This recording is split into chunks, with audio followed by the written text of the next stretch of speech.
Oke,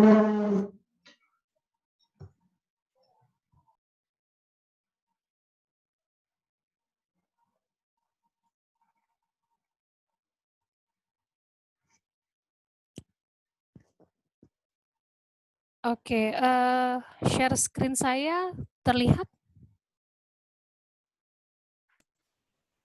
Terlihat, Miss. Lihat, Miss. Terlihat, Miss. Oke, ya baik. Kita mulai masuk di sini ya. Kita masuk di chapter 13. Ini mohon maaf, semalam saya cek dari room controlnya Dosko, itu masih belum ada chapternya. Jadi saya tadi pagi akhirnya memutuskan ya udah saya ambil dari yang punya saya, tapi memang belum ada terkait dengan kuis ataupun penugasan ya. Nah, sekarang di sini kita mau bicara mengenai risk analysis dan juga mengenai project evaluation.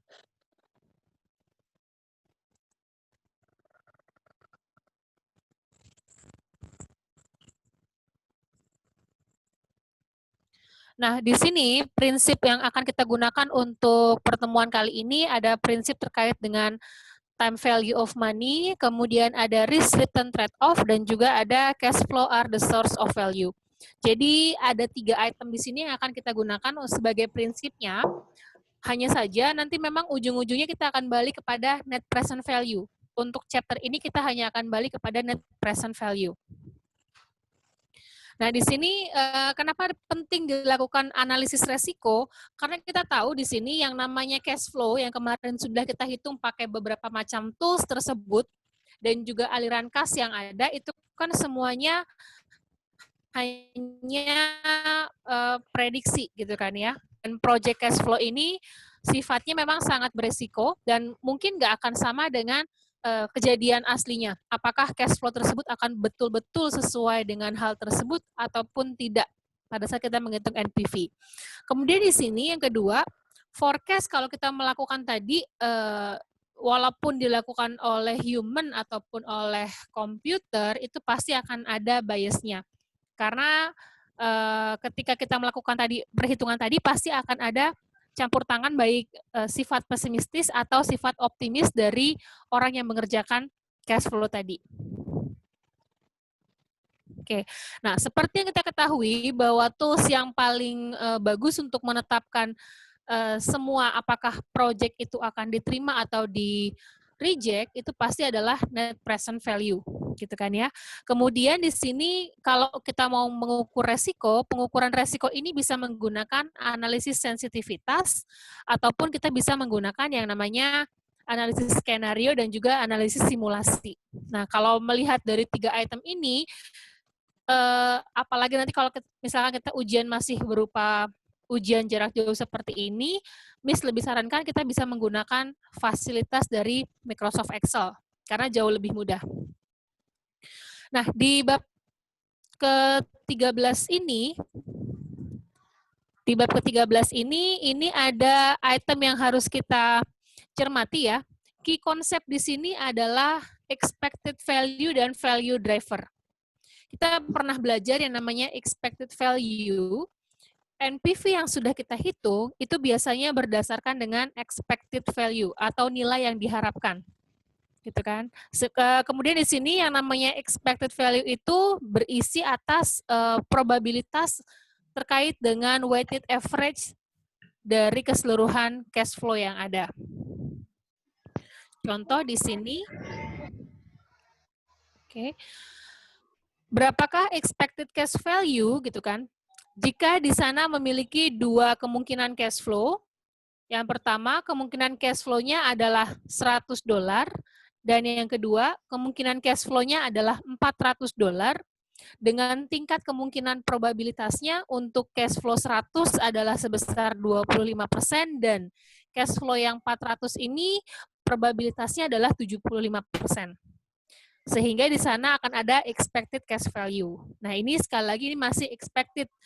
Kita nggak tahu apakah memang akan sama seperti itu atau tidak. Nah, kemudian di sini untuk sebagai seorang financial manager, itu biasanya kita harus mempertimbangkan juga terkait dengan value driver. Value driver ini, kalau kita sudah belajar akuntansi, itu kan biasanya ada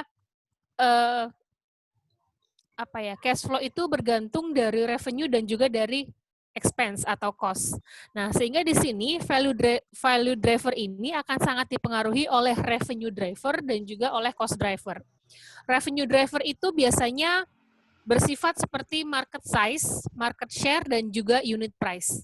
Sedangkan untuk driver cost-nya itu biasanya bersifat variable cost dan juga fixed cost. Nah, ini sejalan sama materi di AKBI 2.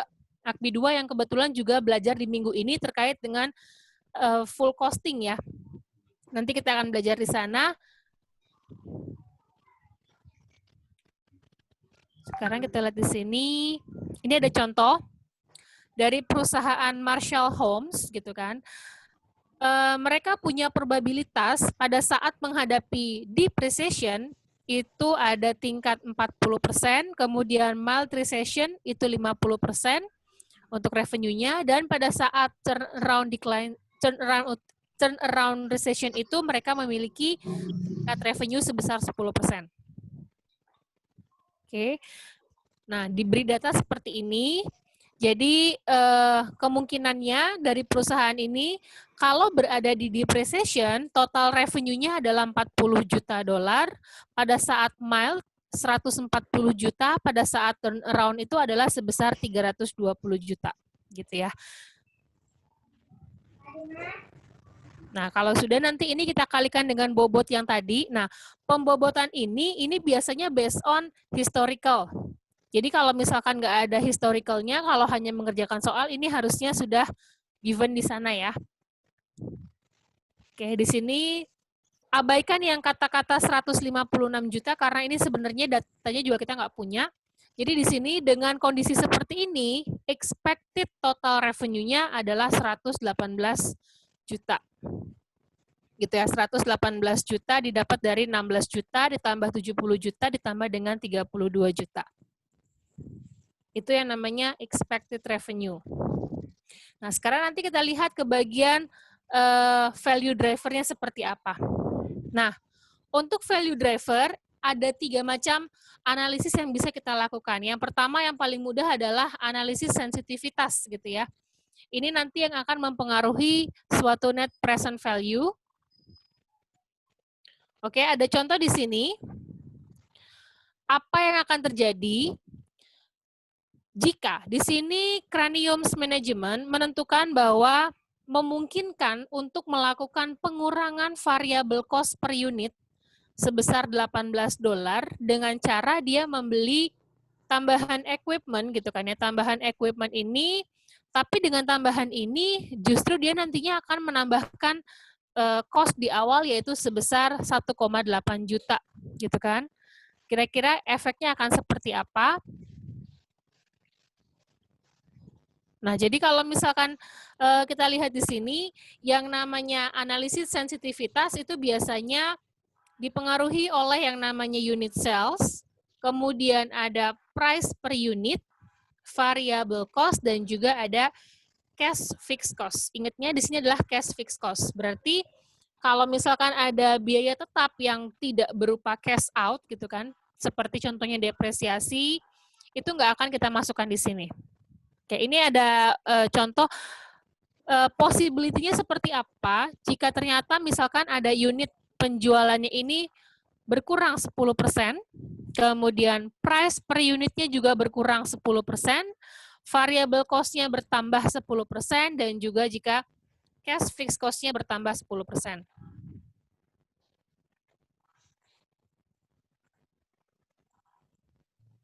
Oke.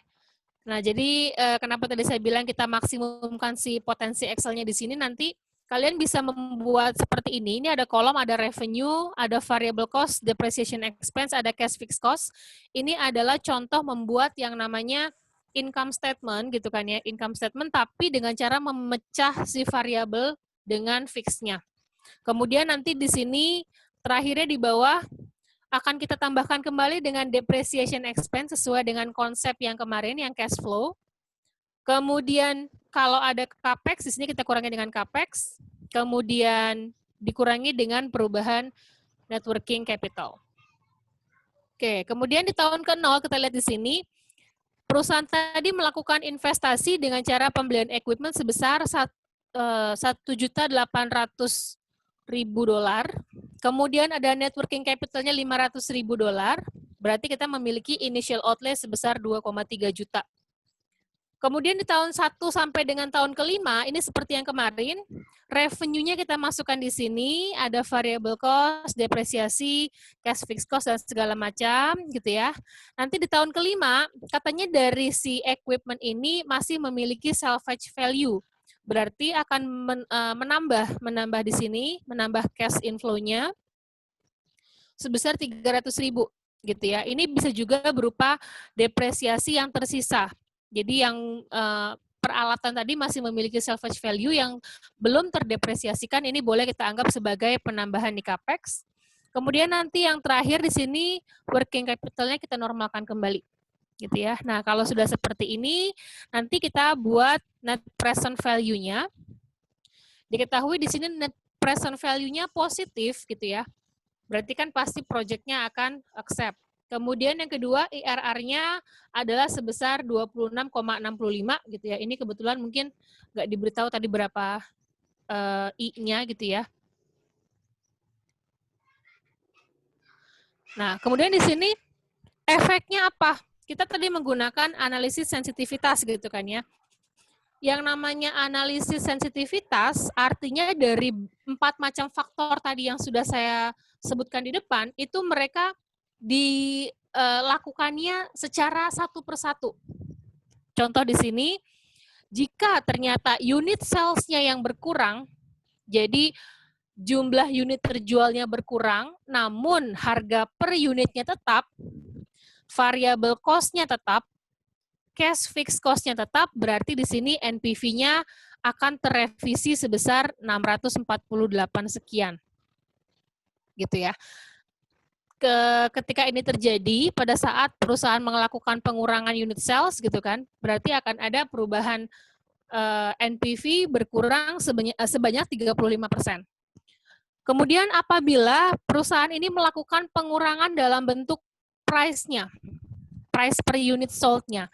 Jadi unit yang terjualnya sama, tapi harga jualnya yang diturunkan, otomatis di sini katanya NPV-nya akan terrevisi menjadi minus 259.000 sekian, dan itu akan menyebabkan perubahannya menjadi minus 126%. Karena tadi kan awalnya positif, ini menjadi minus. Nah, atau pakai skema yang ketiga. Hal-hal yang lain semua sama, tapi variable cost-nya ini bertambah. Jadi kan kalau revenue-nya tetap, tapi ada penambahan dari sisi biaya, efeknya seperti apa? Kalau yang nambahnya ini variable cost, berarti kan ketika unit terjualnya sama, berarti total cost-nya akan bertambah, gitu ya. Nah, di sini perubahannya itu 78%, minus 78%.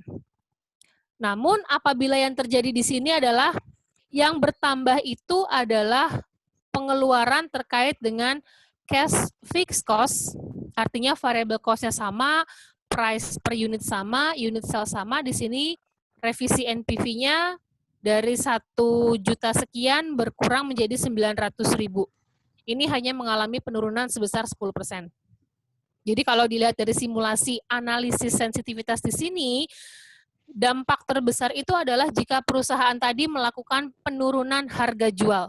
Karena kalau dia melakukan penurunan harga jual di sini, efeknya adalah minus 126%. Jadi kalau mau aman, paling-paling si perusahaan ini hanya bisa melakukan penambahan fixed cost dalam bentuk cash saja. Nah, ini contoh dari analisis sensitivitas. Jadi, 4 driver yang ada di sebelah kiri ini tidak dioperasikan secara bersama-sama. Oke, kemudian kita lihat apa yang disebut dengan scenario analysis, gitu ya. Kalau scenario analysis di sini, cek yang paling bawah, allows the financial manager to simultaneously consider effect of changes in estimate of multiple value driver.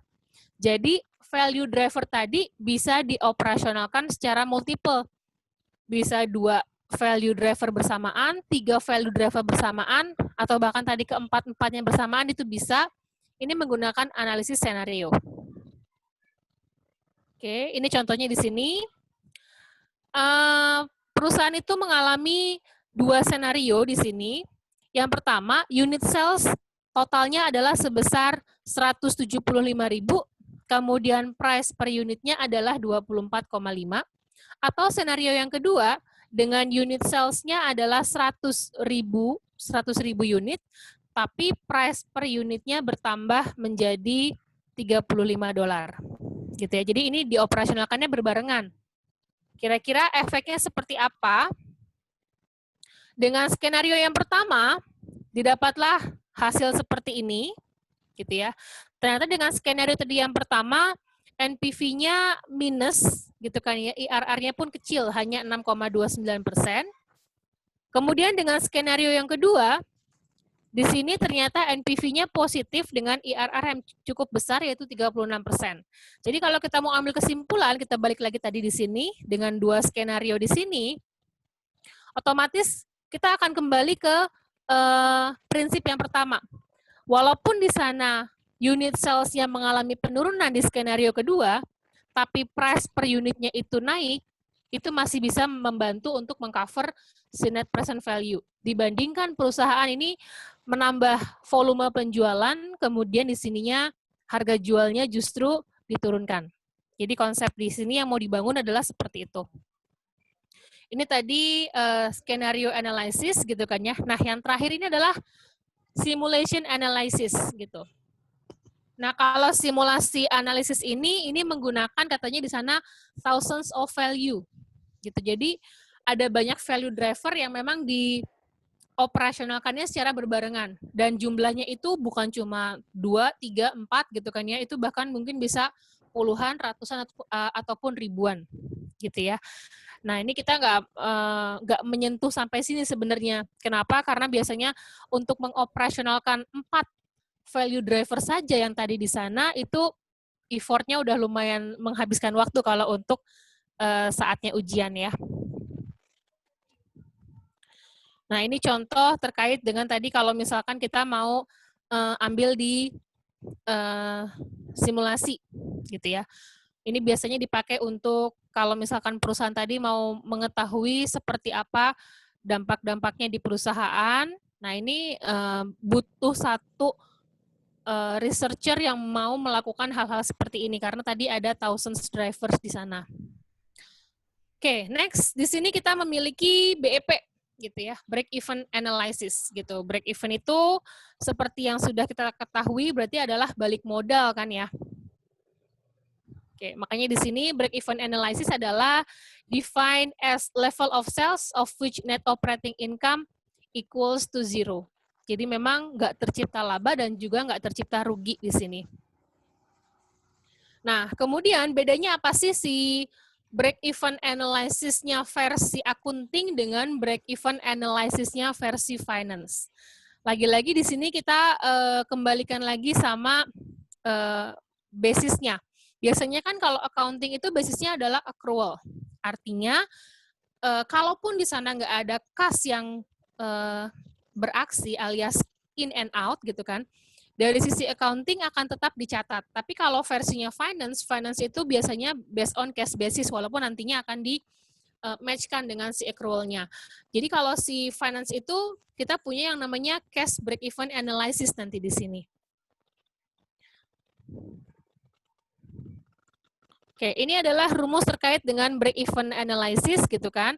Di mana kita tahu break even analysis itu akan memaksa supaya total revenue itu sama dengan total cost. Kemudian nanti kalau kita buat persamaannya, untuk quantity break even, di sini kita memiliki total fixed cost dibagi dengan total margin kontribusi per unit. Gitu ya, di mana total margin kontribusi per unit ini akan didapat dari selisih antara price per unit dikurangin dengan variable cost per unit. Ini maksudnya price yang untuk penjualan.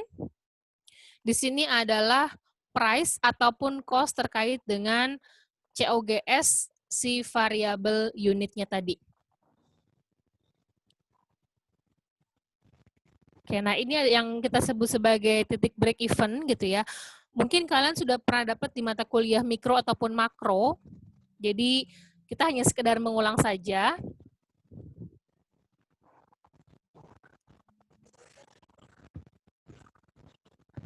Oke, nah tadi kalau kita bicara mengenai Q break even gitu kan ya. Nah, sekarang kita lihat di sini yang namanya cash break even analysis gitu. Ini sebenarnya sama sih barangnya seperti yang tadi, tapi lihat di rumus sana. Kalau versinya si finance ketika bilang namanya cash break even analysis, dia mengeluarkan item yang namanya depresiasi. Kenapa? Karena si depresiasi ini kan tidak mengalami cash out gitu kan. Berarti fixed cost-nya tadi harus yang betul-betul berupa cash expense. Nah, kemudian di sini untuk yang terakhir terkait dengan operating leverage gitu kan. Operating leverage ini sebenarnya sama seperti analisis yang tadi di depan. Apa yang akan terjadi gitu kan ya? Kalau misalkan perusahaan itu melakukan perubahan dalam penjualan, efeknya terhadap perubahan net operating income seperti apa? Contoh di sini, jika degree of operating leverage adalah sebesar 3,0 dan di sana ternyata ada perubahan penjualan sebesar 5%, artinya efek terhadap net operating income adalah akan mengalami kenaikan sebesar 15%, yaitu degree of operating leverage-nya dikalikan dengan perubahan penjualan. Sesuai dengan rumus yang ada di bawah, degree of operating leverage sama dengan persentase perubahan net operating income dibagi dengan persentase perubahan penjualan. Oke, contoh di sini juga ada. Yang kolom kedua di sini adalah basis penjualan untuk tahun ke-T. Kemudian kolom yang ketiga di sini adalah forecasting penjualan gitu kan ya. Forecasting penjualan, efeknya terhadap yang kolom terakhir adalah efek perubahan sales dan juga efek perubahan NOI. Di sini dikatakan perubahan penjualannya di sini adalah sebesar 20%. Gitu kan. Kemudian net operating income-nya ini menjadi berubah sebanyak 40%. Berarti dapat dikatakan degree of operating leverage-nya adalah 2,0 gitu kan ya, karena 40% dibagi dengan 20%. Artinya setiap kenaikan penjualan sebesar 20% itu akan membawa 2 kali lipat atas penjualan tersebut yang mengakibatkan net operating income menjadi naik sebesar 40%. Oke, itu terkait dengan degree of operating leverage. Biasanya sih sebenarnya ada operating leverage yang lain ya, tapi di buku versi 13 ini itu hanya membahas degree of operating leverage. Leverage yang lain itu akan dibawa di financial management edisi selanjutnya. Jadi ada financial management untuk yang bagian kedua ya.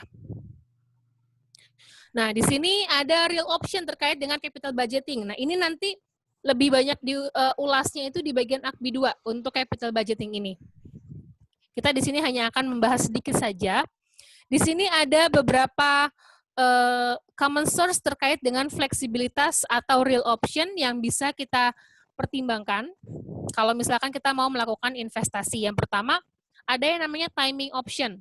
Jadi perusahaan itu harus bisa menentukan kapan proyek itu harus dilanjutkan atau harus di stop terlebih dahulu, gitu ya. Kemudian di sini ada kemungkinan untuk dilakukan ekspansi, atau yang ketiga dilakukan kontrak ulang, di shutdown ataupun di abandon. Contoh di sini, gitu ya.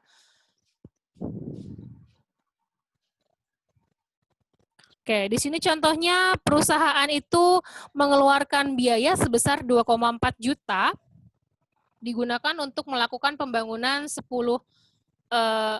dengan pengeluaran ini efeknya nanti 40% perusahaan itu bisa mendapatkan pembangunan 10 restoran kembali gitu kan ya.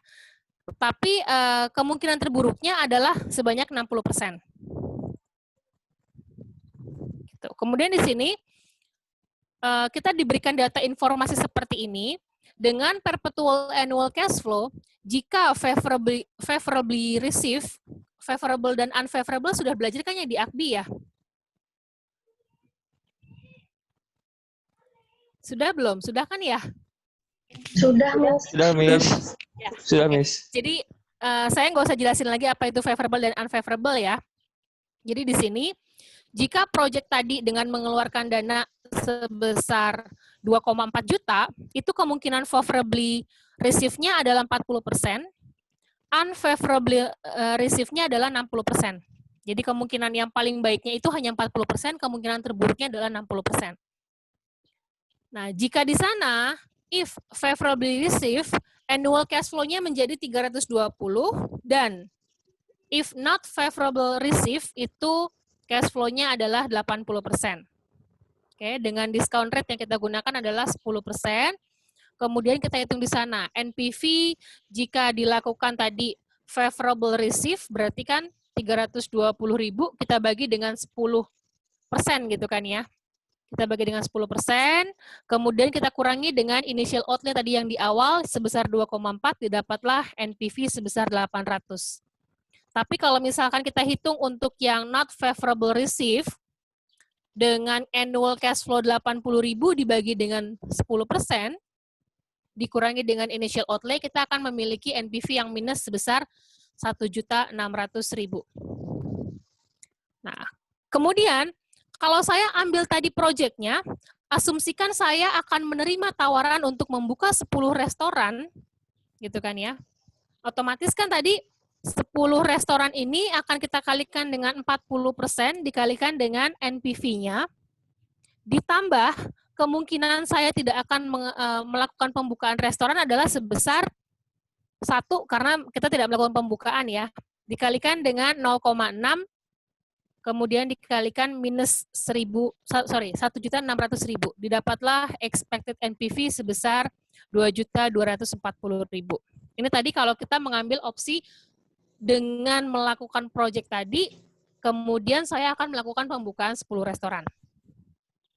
Namun, ketika saya tadi mengambil opsi buka proyek, dan saya tidak mau mengambil opsi untuk melakukan expand, berarti di sini NPV yang saya terima itu hanya sebesar 800.000 dikalikan dengan 40%, ditambah minus 1,6 juta dikalikan dengan 60%. Artinya di sini saya tetap memiliki NPV minus sebesar 640.000. Gitu ya. Jadi dengan melihat kondisi ini, sebaiknya untuk capital budgetnya adalah perusahaan tetap melakukan ekspansi. Jadi proyeknya diambil, gitu kan ya. Ketika proyeknya diambil, setelah proyek berjalan, perusahaan tetap melakukan ekspansi dengan cara membangun 10 restoran tadi. Gitu. Jadi untuk yang Mankeu, capital budgetnya hanya sebatas ini aja, karena nanti lebih lanjut ini akan dibahas di AKBI 2. Oke, terima kasih. Ini Rijal baru masuk. Oke, ini saya stop share dulu ya.